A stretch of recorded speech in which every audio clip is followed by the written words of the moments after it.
In rural areas, disasters such as floods, droughts, and landslides are frequent. From these disasters, the most affected are the children.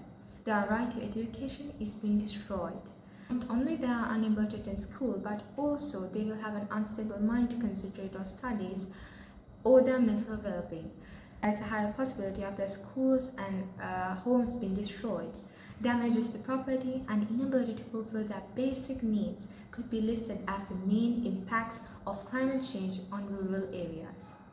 During the past month, we have faced regular power cuts which last for hours. This highlights Sri Lanka's dependence on fossil fuels. We heavily depend on fossil fuels from our cars to electricity. Although there are some hydro, solar and wind power stations, the use of these renewable energy sources is comparatively lower than the usage of fossil fuels. Due to this power crisis, people irrespective of age, social class are suffering. Students find it extremely hard to concentrate on studies, both during school hours and at home.